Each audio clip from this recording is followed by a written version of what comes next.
Boruto chapter 13 spoilers are out, and what a chapter it is. Let's get right to it. The chapter starts with Jura aiming to finish off Boruto with another bitchy bullet as he says he was amusing. It's a pity to see him go. Farewell Otsutsuki Boruto.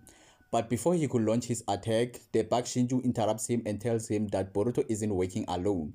Jura suspects that Boruto's ally was the one who told him about the Dawn Soul, so he decides that they should head back to revive Hidari before his Dawn Soul rot. Maybe when it rots, that's when Sasuke can be released from the tree. We then switch scenes to Boruto's flashback. By the looks of things, it seems he was on the run from the Sand Village Shinobi, and that's when the frog appears in front of him.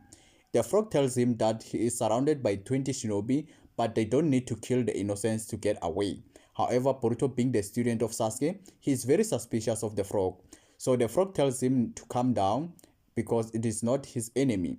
He is told to touch the frog in order to teleport to a different place. Boruto does as he's been told, but still looking worried and not letting his guard down. He is then teleported in one of Orochimaru's hideout and meets Kashin Kojin for the first time. They start talking and Kojin asks him to confirm that he is truly Boruto Uzumaki.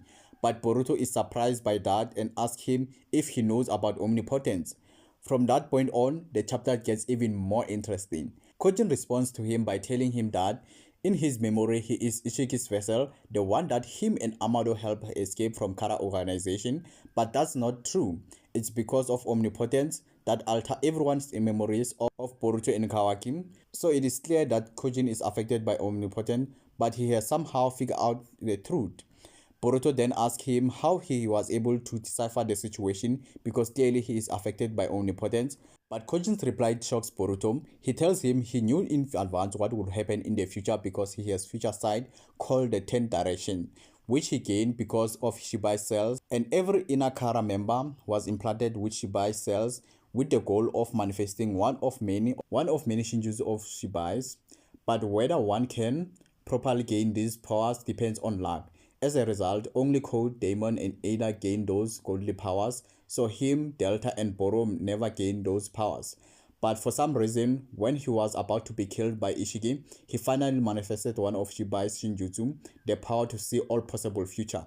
At the moment of his awakening, he was able to see Naruto's and Sasuke's fight against Ishiki, then omnipotence, and as well as the awakening of the Shinju.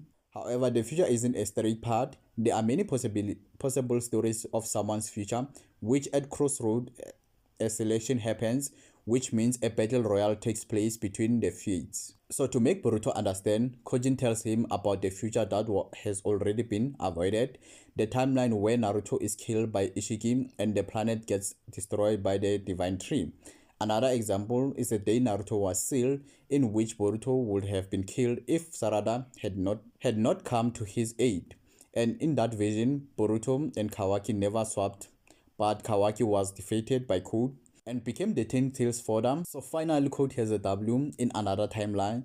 That's a straight W, but as a Code fan, I'll take that. Sasuke truly drilled everything into Boruto. Even after all the things Kojin told him, Boruto doesn't let his guard down. However, Kojin tells him he can teach him the jutsu he will have in the future to speed up his training. Back to the present, Himaru wakes up and heals Sarada. Boruto gets carved by Konohamaru and Kawaki destroy Kojin's toad. Jura heads back to their hideout and revive Hidari, and a new Shinju is about to make its entrance as they put a new Dawn Soul on top of their square claw mark. That's all the translation I was able to get. There's actually a lot in the chapter.